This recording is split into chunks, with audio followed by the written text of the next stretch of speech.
Gaming Memory Lane. Get ready! On today's episode of Memory Lane, we're taking a look at good movie games on the NES and bad movie games on the NES. The Nintendo Entertainment System is one of the most iconic gaming consoles of all time, an 8-bit 1.79 MHz CPU, 2 kilobytes of RAM, over 16 million sold worldwide, over 700 games released worldwide. Now you're playing with power. The Nintendo Entertainment System. There's a rating system. There's 1-star, 2-star, 3-star. Memory lane rating system loading. 1-star rating equals horrible, real bad, trash. 2-star rating equals fair, good Randall, worth playing once. 3-star rating equals great, must own, possible hidden gem. Alright, so you guys are going to be rating these games either 1-star, 2-star, 3-star. And let me know exactly what you think. Like, are these games bad? Are they good? I'm going to be rating these games also. Alright, let's start off with the first game right here for the Nintendo Entertainment System. We're going to be playing Bram Stokers Dracula. I mean, is this game going to be good or bad? I think there was a Sega CD version of this game that was really bad. So let's pop it into the NES. Let's find out. I want to see what you guys rate this game. I'm going to go check it out. Bram Stoker's Dracula for the NES was released in around September 1993. It was developed by Psygnosis. It was published by Sony, and it was based off the 1992 film Bram Stoker's Dracula. And as you can see on the label of the cartridge, you have the Dracula red logo with the castle in the background and the Sony logo on the bottom. Now that's pretty much it. Let's go take a look at this game. Is it going to be good or bad? Let's find out. Alright, here we have the Bram Stoker's Dracula title screen right here. It actually looks pretty good for NES standards. Not bad at all. Here we have a little example of what the gameplay looks like. And you know what? This game was released on other consoles, and I would say that the NES version actually holds up quite well. Actually, not that bad of a game. And I'm surprised I'm actually saying this, because I didn't think this was going to be actually that good at all. But I'm actually digging this game quite a bit. The gameplay is actually pretty fun compared to the other console versions, and it's actually not bad at all. I'm actually going to give it 3 stars. I think this game's actually not bad. What do you guys think? Alright, the next game that we're gonna be playing right here is Friday the 13th for the NES. We're gonna pop this into the NES. We're gonna check it out. Hopefully it's good. Let's be honest right here. This is one of the better movie games. This game's actually pretty good. It's actually an LJN game, but it's actually one of the better ones. This game's actually pretty decent. Let's go check out Friday the 13th on the NES. Alright, here we go. Friday the 13th on the NES was released February 1989. It's developed by Atlas and published by LJN, and usually LJN games get a bad rap. But you know what? This is actually a pretty decent one. And the label art is probably some of the coolest looking label art on the NES, with Jason Voorhees with the axe right there, and it had really cool looking colors. Pretty awesome. Let's go take a look at this game. Alright, right away, as soon as you turn the game on, you get Jason's mask right there with a knife that goes through it. And that's pretty crazy for the NES standards. Yeah, there you are, your camp counselor trying to run around the actual campgrounds, and you're trying to save kids. And you'll find yourself going into the woods, and you can definitely get lost in the woods, so be careful. Oh my god, it's Jason. You saw that? Jason just comes out of nowhere. Alright, here we are saving the kids, and oh my god, it's Jason again. I think I shit myself. And this is where Jason bashes your brains in, and just like that. This is definitely one of the best horror games and movie games on the NES of all time. And what would you guys rate this game down below? It's a 3-star for me all day long. Alright, the next game that we're going to check out is Nightmare on Elm Street on the NES. Is this game any good? Is it bad? I mean, pretty sure you guys might have played this once or twice. Let's go check it out. I want to see what you guys rate it down below.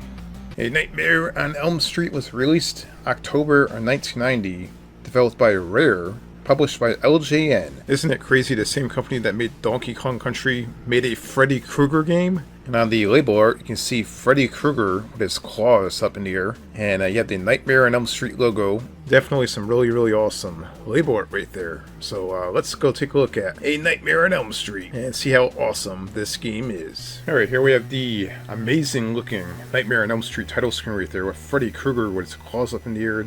Such a great looking title screen. And here we have an example of the gameplay. You have to collect the bones. And then once you collect all the bones, you can advance on into the game.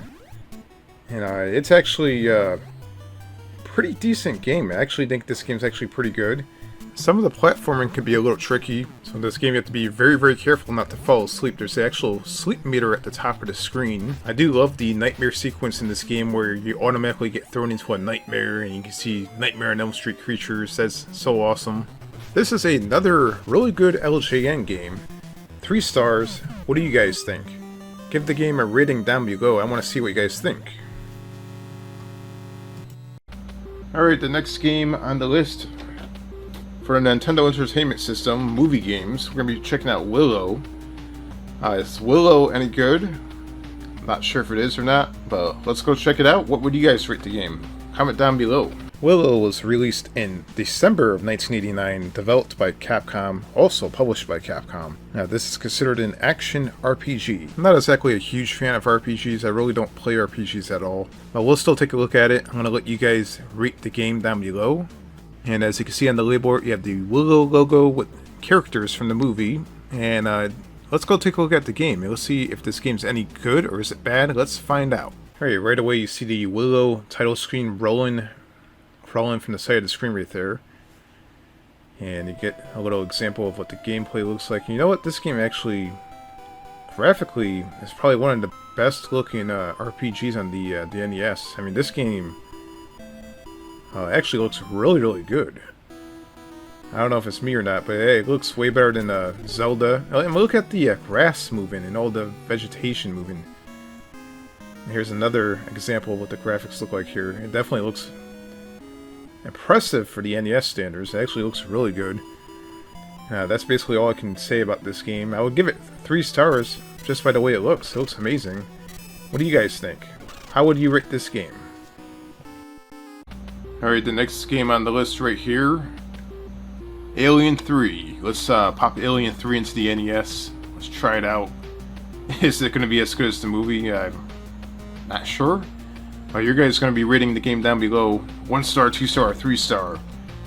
Alright, let's try out Alien 3. Alright, so Alien 3 was published by LGN and developed by Probe Entertainment Limited.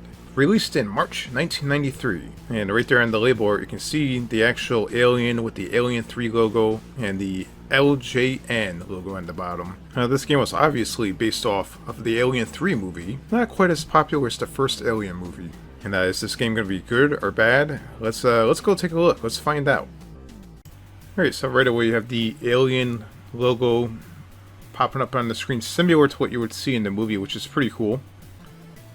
And then you have the gameplay right here, where you have to try to run around and try to dodge these aliens that are coming after you. You have to run up and down these ladders and all kinds of stuff.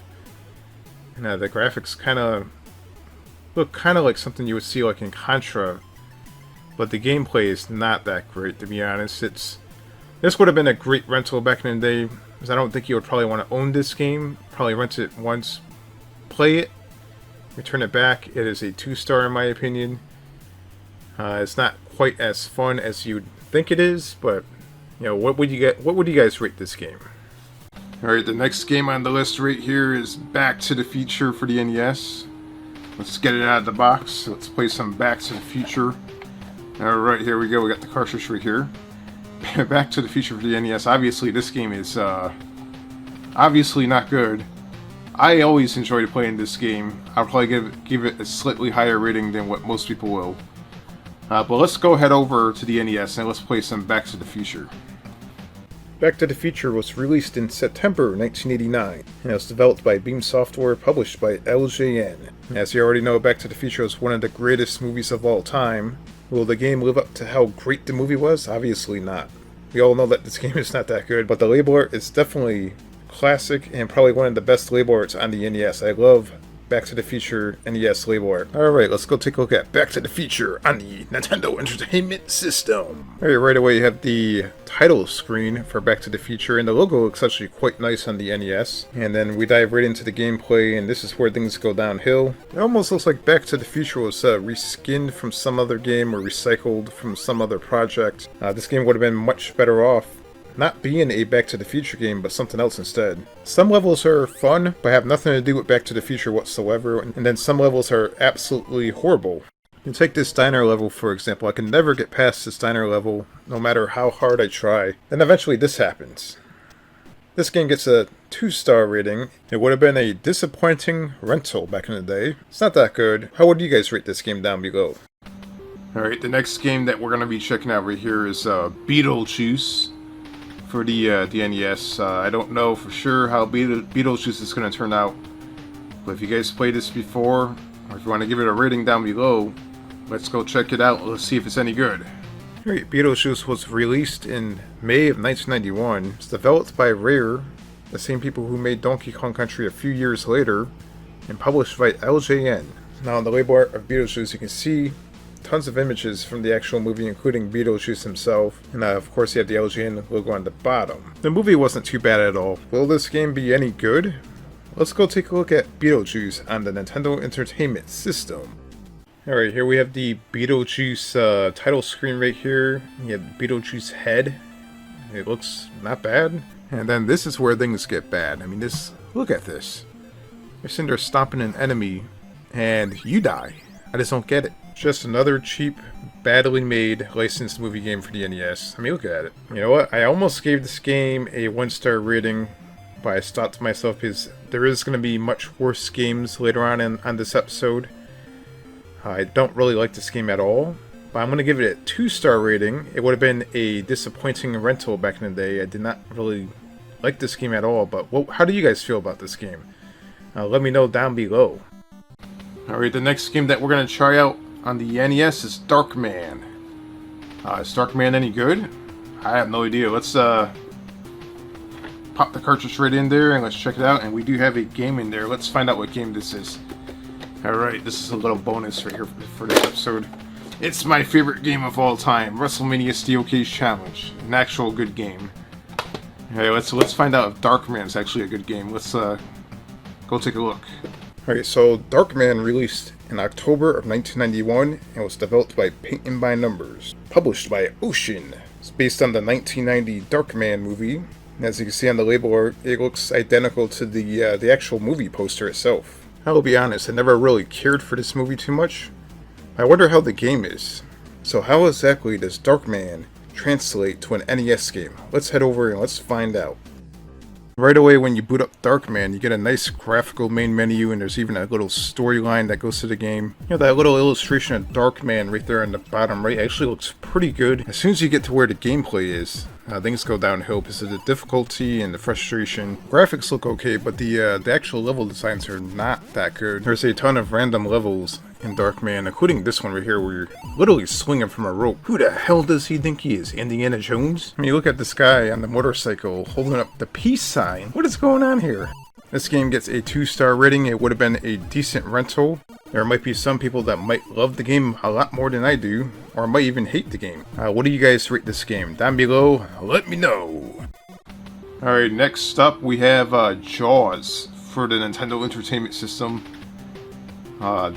Let's go play some Jaws. I have no idea if this is going to end up being a good game. It sounds like it might be a bad game, but let's give it a chance. I want you guys to give it a rating down below, and let me know what your experience is playing Jaws. Let's go take a look.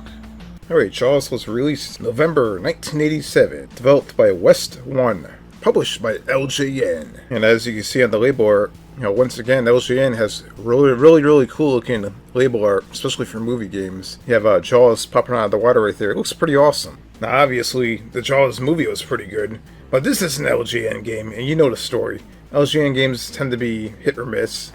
Let's go check it out. And right away, we have a nice looking Jaws title screen right there. And here we are swimming in a boat looking for Jaws. Let's see if we can find Jaws. And there we go. We're going to swim in the water. You get all these sea creatures right here. It kind of reminds me of something that you would see on the Atari 2600, but with much better graphics.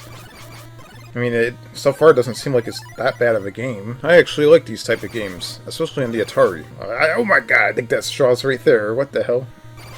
And we just killed Jaws, I think. And we have an airplane level, and again, kind of reminds me of an Atari 2600 game with better graphics. I'm going to give it 2 stars. It's actually okay. Probably a good rental back in the day. Alright, next up on the list is the Karate Kid for the NES. Alright, let's head over to the NES. I want you guys to rate this game down below.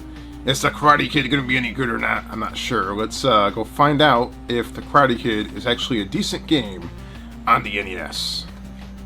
Alright, and here we have the Karate Kid. It was released in November 1987, developed by Atlas, and published by LJN. And once again, LJN has some pretty cool looking movie label art for the cartridges and the box art. Now, I'll be honest, I was never really a big Karate Kid fan. I never really cared for the movie. I know some people love the movie, some people don't like it. So how exactly does Karate Kid translate to the NES? Let's go find out. And here we have the Karate Kid title screen right there. Looks basic, not bad. Okay for 87 standards. And as expected, in the game you can do karate fights, and there's a platform level where you can just, it looks like kung fu kinda, just run across and beat the crap out of your enemies. And the gameplay's a little clunky. This came out in 87 though, so this would have been probably like a decent rental back in the day. It's certainly not the worst movie game. I mean, it's okay, but it's not that good either. I would give it probably 2 stars. It's probably not the greatest game, but you guys might like it. Who knows? What do you guys rate this game? Alright, the next game on the list right here is Terminator 2 for the Nintendo Entertainment System. I don't know for sure if this is going to be good or bad, in my opinion. I don't think it's going to be good. I'm going to be honest with you. That Terminator 2, the movie, was really, really awesome. One of the best movies of all time. But being translated to an NES game, I'm not too sure what's going to happen here. I want you guys to rate the game down below. Let's go take a look at what happens with Terminator 2 being translated to the NES. Alright, Terminator 2 Judgment Day was developed by Software Creations, published by LGN. It was released in February of 1992. Now, the label art features Arnold Schwarzenegger, half Arnold and half Terminator, with the T2 logo right there, and it looks pretty cool. Definitely another awesome LGN label art. Now, we already know that Terminator 2 is a awesome movie, but how does it stack up on the NES? Let's find out. And right away we have an awesome Terminator 2 title screen right there. It looks pretty awesome. We have some special effects. We have Sarah Connor right there. They have the whole story. How the Terminator is warped out of nowhere, and this is where things are not awesome, because the gameplay is like, yeah, this game is not that good. I would give it 2 stars. It would have been an okay rental. I guess the graphics look okay, but the gameplay is very clunky. There's not really a whole lot of fun you can have with this game, to be honest. These guys with the white hair look like Dee Snider from Twisted Sister. Why is Dee Snider in this game? What is going on here? So what would you guys rate this game down below? Let me know. Alright, the next game on the list is Top Gun. Here we go. We got a NES flying around right here. Is Top Gun going to be any good or not? I'm not sure. It's probably one of those games I'm not exactly good at. I know a lot of people have issues with Top Gun. But let's go take a look at it and let's see if it's okay or what the deal is. Let's go find out, and I want you guys to rate the game down below. Alright, so Top Gun was developed and published by Konami, and it was released in November 1987. The label art is actually pretty awesome looking. It looks like something from the Atari 2600. You have like a collage of a jet flying off in the foreground, and you have a couple of jets in the background, a couple of explosions going off with a carrier, the Top Gun logo at the very top. It's a pretty decent looking label art. Now, the Top Gun movie was classic, but how about the game? Let's find out. Alright, right away we have the Top Gun title screen right there. Not bad looking, looks pretty good.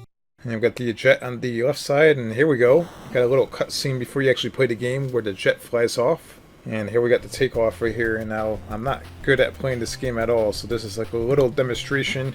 You can see you have a little radar on the bottom. You have to try to lock onto your enemies and kill them. Yeah, take them out. Now this game is a 2-star, probably a pretty decent rental. It does have a little bit of difficulty issues, especially with landing. Some people may like this game more than others. I personally don't like the game really that much, but it's okay. What would you rate this game? Let me know down below. Alright, the next game on the list right here, Total Recall for the NES. An Arnold Schwarzenegger movie being translated to the NES once again. Let's find out how this translates to the NES and if it's any good. I want you guys to rate this down below. What would you guys give it? A 1-star, 2-star, or 3-star? I'm about to go torture myself and find out. Total Recall was developed by Interplay, published by Acclaim, released August 1990. And as you can see on the label art, it has a big huge picture of Arnold Schwarzenegger's head with Total Recall logo. And that's pretty much it with the awesome Acclaim logo right there on the bottom. Nothing really too fancy here. I do love the Total Recall movie, but I don't have too many hopes for this game. Like, how the heck does this translate to a game? Let's go take a look.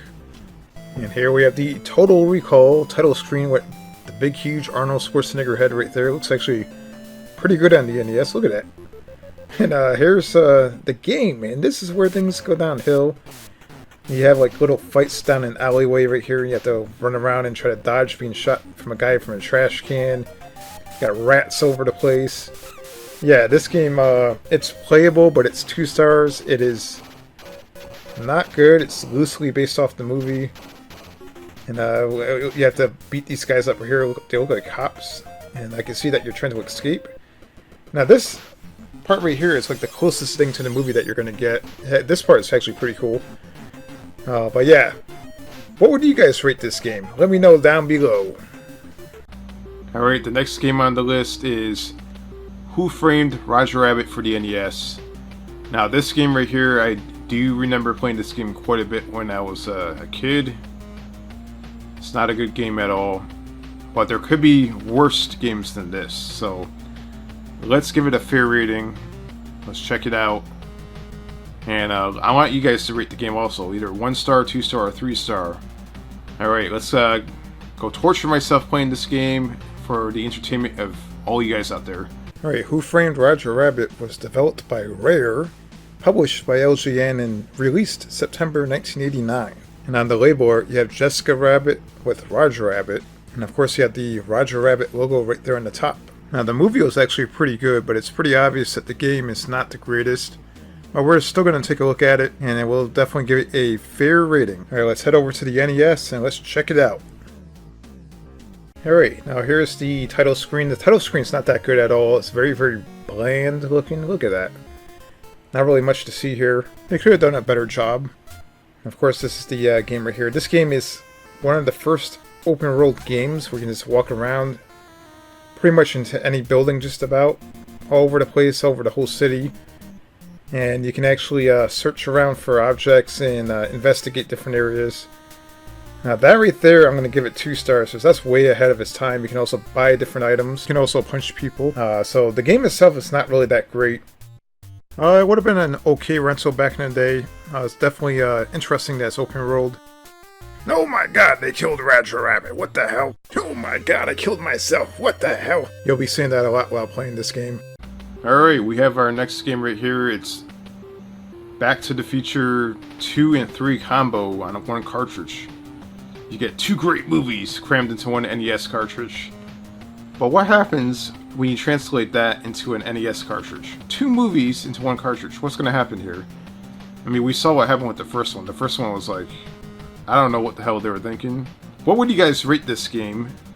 I am going to probably really be tortured playing this. Let's head over to the NES and let's take a look. Alright, here we have Back to the Future 2 and 3, developed by Beam Software, published by LJN, released in September 1990. Now, right away on the label art, you can definitely tell that LJN put most of the budget into having such a great looking label. The label art on this is so good. Obviously, the game is not. Let's head over to the NES and let's take a look. Alright, here we have the Back to the Future 2 and 3 title screen. It actually looks pretty good. It makes you really want to play this game. Man, I'm so glad I bought this game. And it looks like they tried to tie the movie to the game right here with the almanac and even a picture of Biff. Look at that. They even got the DeLorean here. Oh man, this looks awesome. What in the world is that? Is that a hamburger with feet? I mean, what What the hell were they thinking when they programmed this game? Wow, there's a Spiny from Super Mario Brothers. What the hell is that? And I just got killed by a bird. I mean, this is a 1-star. Man, they completely misled me with the title screen and everything.